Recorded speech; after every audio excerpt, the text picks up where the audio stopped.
Bueno, continuando con nuestra semana de repasos, ah, vamos a seguir con el repaso de Introducción a la Microbiología. Bueno, primero tenemos que definir qué es la microbiología.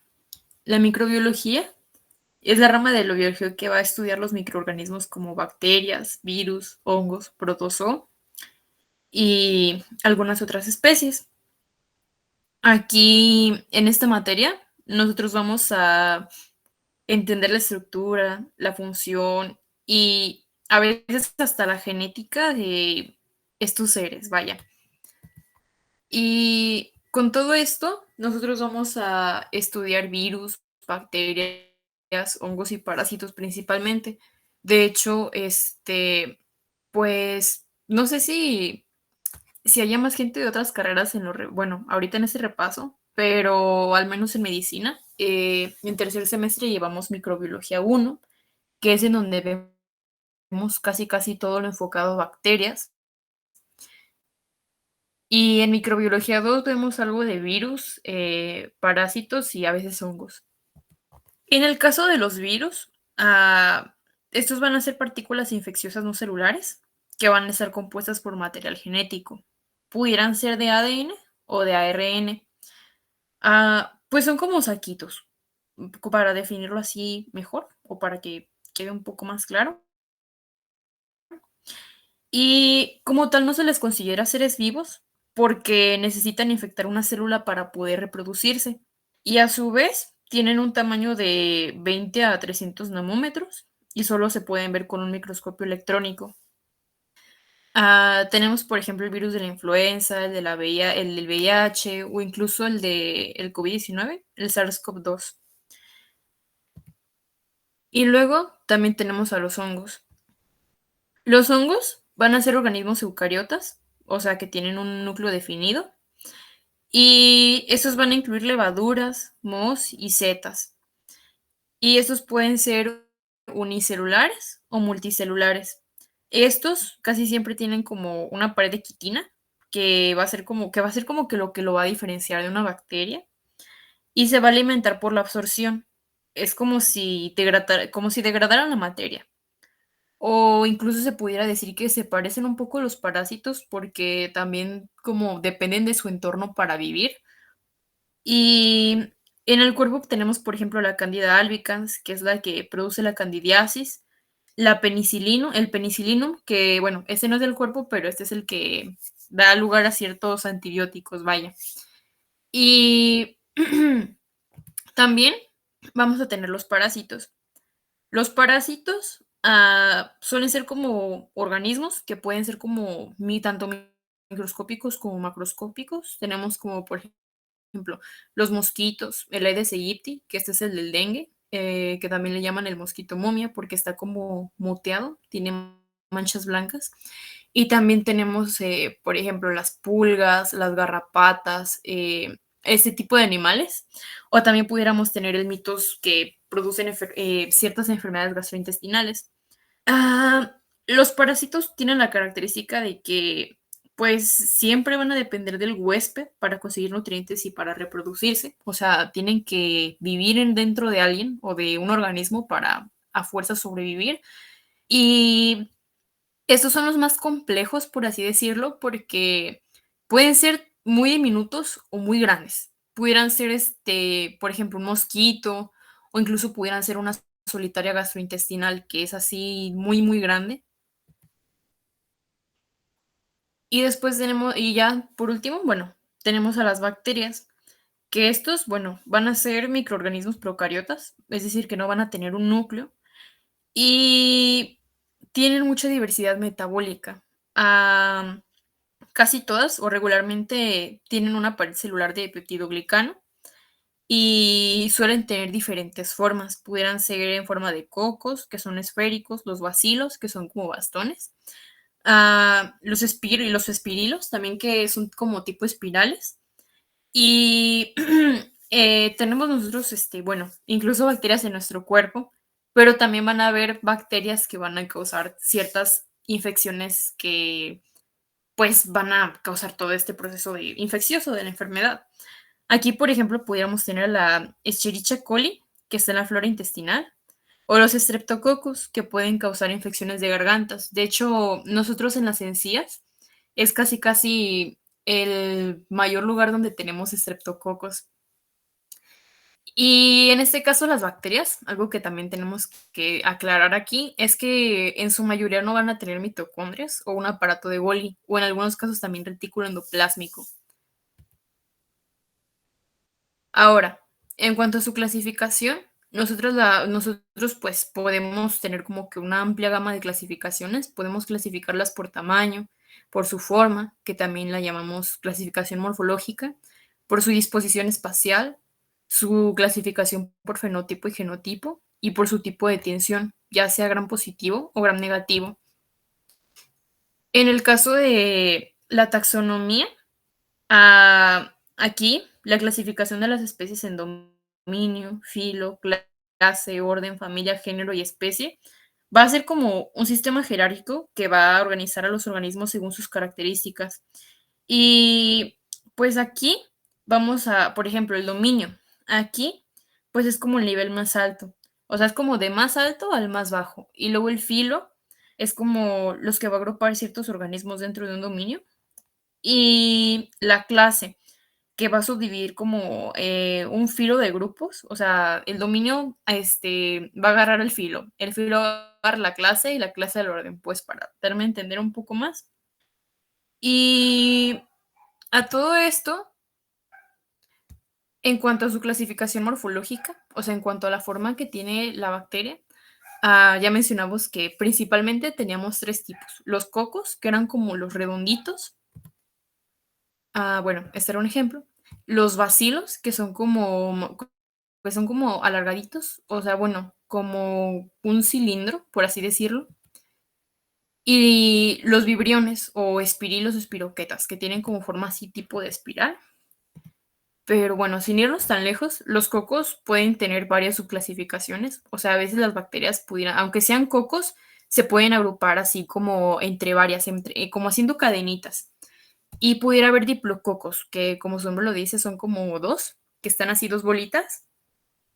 El estreptococo son como cuatro, bueno, parecen cuatro bolitas. Y las tetradas, que aunque son cuatro, son como, o sea, se parece tipo como un cuadradito. Y las arcinas parecen un rectángulo. Y en el caso de los estafilococos, pues parece un triángulo así como agrupado. Y bueno, aquí vemos pues este ejemplo. En el caso de un coco, el diplococo son dos. El estreptococo es así como una cadena. Incluso pueden hacer así como ramificadas. Y el estafilococo, que es literalmente un triángulo, así con varios. Los bacilos, algunas veces tienen como una forma parecida a la de un coco, que le dicen cocobacilo, porque es así como redondeado, pero no es completamente un círculo, es como ovalado. Y el diplobacilo, que agrupa dos bacilos, y el estreptobacilo, que son cuatro bacilos, así como en cadenita. Y luego tenemos las que tienen forma de espiral. Los vibriones, que son como los más sencillos, están así como, es como un bacilo arqueado. Y luego los espirilos, que están así como tanto como una espiroqueta. Por ejemplo, aquí la espiroqueta está muy, muy arqueada. De hecho, la bacteria, ay, más adelante está el nombre. La bacteria que causa la sífilis tiene forma de, es una espiroqueta. Y hay algunas otras formas que son diferentes. Por ejemplo, hay bacterias que tienen o se pueden agrupar en forma de estrella y otras que pudieran ser planas o rectangulares. Hay otras que pudieran ser así triangulares, como esta, o hay otras que pudieran estar así como alargaditas o en forma de pera. Ahora, también las bacterias pueden poseer ciertas estructuras, por ejemplo, los flagelos, que son como, parecen pelos, o sea, veámoslo como un pelo, aunque no es un pelo, porque aparte las bacterias pueden tener pelos, pues parece como un pelito, por así decirlo, o una colita. Mejor veámoslo como una colita. Por ejemplo, el espermatozoide, eh, no estoy segura, pero creo que es la única célula del cuerpo humano que tiene un flagelo, que es la colita, y es lo que lo ayuda a moverse. Es lo mismo, con los flagelos, estos van a ser como que, o sea, van a ayudar a que la bacteria se mueva, como que sea como sus colitas. Pudiera ser una como monótrica, que es nada más una anfítrica, que son como dos colitas, y la lofótrica, que es como, así como una extensión así en cola, o la perítrica, que son como varias, así en toda la periferia de la bacteria. Luego vamos a tener también las fimbrias y los pelos. Las fimbrias son como pelitos, pero así muy, muy chiquitos. O sea, son cortos. Y bueno, la función de las fimbrias va a ser como que va a ser que para la bacteria sea más fácil como adherirse a ciertas estructuras. Y en el caso de los pelos, este va a servir como para la conjugación sexual, que es como cuando la bacteria agarra y empieza a agarrar con otra bacteria como a ¿cómo lo explico? Como para compartir su material genético, o así como para empezar a entre ellas compartirse material genético, se le llama conjugación bacteriana o conjugación sexual. Y aquí tenemos un ejemplo de algunas bacterias y de algunas de sus formas. Por ejemplo, el Streptococcus pneumoniae, que es un diplococo, también se le llama diplococo. El Staphylococcus aureus, que están muy agrupados. La Legionella, el Clostridium tetani, que es el del tétanos. De hecho, casi todas las bacterias en su nombre, casi casi tienen como el nombre con el que de la enfermedad que ocasiona. El Clostridium botulinum, que es en donde se obtiene el botox. El Treponema pallidum, ese es el de la sífilis. El Librio cholerae, que es el del cólera. El de la salmonela, que tiene como un montón de flagelos para que se mueva. El Helicobacter pylori, que es como la más abundante a nivel gastrointestinal, y aquí tiene sus pelitos para que se mueva. Luego vamos a tener también la pared celular. Ah, tenemos que aclarar que ya habíamos mencionado que una bacteria podía tener o no una pared celular, pero en este caso casi siempre la pared celular va a tener como que, o bueno, va a tener la función de darle forma y de proteger más a una bacteria. Una, una bacteria pudiera clasificarse como gram positiva o gram negativa según el grosor según el grosor de su pared celular o cuál esté más compuesta en su mayoría. Por ejemplo, cuando hablamos del gramo gram positivo, hablamos de que la capa del peptidoglicano es como del 90% y tiene un espesor del 20 al 80 de nanómetros y va a tener un grado de entrecruzamiento alto y va a tener ácidos teicoicos. Y en el caso del gramo negativo, la membrana pues va a ser externa, va a ser como un poco más delgada y aparte va a haber bueno, aparte también va a tener una capa de peptidoglicanos, pero también va a tener algo que se llama periplasma, que van a ser enzimas degradantes y van a ser también como proteínas que van a ayudar para el transporte de ciertos nutrientes que va a requerir la bacteria. Y puede tener lipopolisacárido, que es una endotoxina. Aquí está. Por ejemplo, en el gramo positivo, aquí está como la estructura en que se diferencia. Acá está el ácido, las cadenas de ácido teicoico y el ácido lipoteicoico, que están como uniéndose. Y esto es lo que va a formar. Y acá está la membrana plasmática de la bacteria. Esa es como la pared y acá está el plasma. Y en el gramo negativo, pues cambia completamente la estructura. O sea, es el peptidoglicano, bueno, parecido al peptidoglicano, pero más delgado, muchísimo más delgado. Y acá está el lipopolisacárido, están como acá externos. Y acá, hasta acá va a estar la membrana plasmática. Ahora, si algún día en sus clases les preguntan como el método para la tinción de Gram, estos son los pasos. Primero es la fijación. Luego es que se coloca el cristal violeta, bueno, se le coloca a la bacteria el cristal violeta, se coloca una solución de lugol-yodo y hay una decoloración por alcohol o acetona y hay una coloración de contraste de safranina. Y entonces, si una bacteria tiene la pared celular como el gramo positivo, el color que va a salir va a ser entre azul y morado, tipo así como así. Pero si una bacteria tiene la pared celular como un gramo negativo, el color va a salir como entre rosa y rojizo, o sea, como muy rosita. Y en este caso, el gramo positivo se supone que más peptidoglicano es más afín al cristal violeta. Y el gramo negativo, pues va a decolorar al entrar en contacto con el alcohol. Bueno, aquí pusimos un ejemplo más o menos como más o menos como, bueno, cómo ponemos como toda la clasificación de la bacteria o toda la información de la bacteria.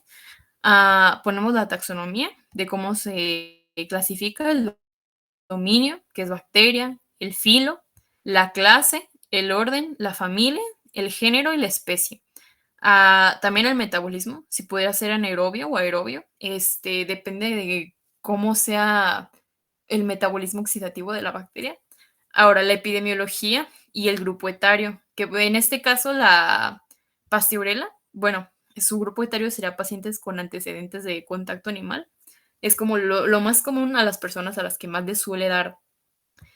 Ah, tenemos acá el mecanismo de virulencia, que es cómo o sea, o qué mecanismos tiene la bacteria para hacer como que, para llegar al cuerpo y para empezar a colonizar, por así decirlo. Y la patogénesis, o sea, qué es lo que hace la bacteria que es como, ¿qué empieza a hacer la bacteria para ocasionar todo un proceso infeccioso? Que es que se adhiere a las mucosas, se propaga por los ganglios linfáticos, y ya, también allá, acá en lo clínico, pues vamos a colocar el cuadro clínico de qué es lo que suele ocasionar la bacteria, las afecciones cutáneas y de partes blandas, o que puede ocasionar infecciones de vías respiratorias o una infección sistémica. Y los métodos de diagnóstico, que regularmente se hacen cultivos para las bacterias, pudiera ser en agar chocolate o en agar carnero. Y ya por último, el tratamiento. ¿Qué tipo de antibióticos se le va a dar? Porque dependiendo de la bacteria, de su estructura y de su mecanismo de patogénesis, van a depender como los tipos de antibióticos que se le pueden recetar al paciente. Y bueno, ya lo de resistencia bacteriana ya es otro tema, pero por ejemplo, aquí en esta es la penicilina y aquí pudiéramos meter también la doxiciclina y la trimetoprim o el cloranfenicol. Y pues ya, eso fue toda la exposición del día de hoy. Bueno, en este caso, aquí está el Instagram por si quisieran seguir alguna de nuestras páginas. Esta presentación, inicialmente la hice junto con la presidenta. No sé si está aquí la presidenta. Pero pues eso fue todo. Y ya si necesitan algo para su semestre de clases, pues podemos pasarle libros o incluso los resúmenes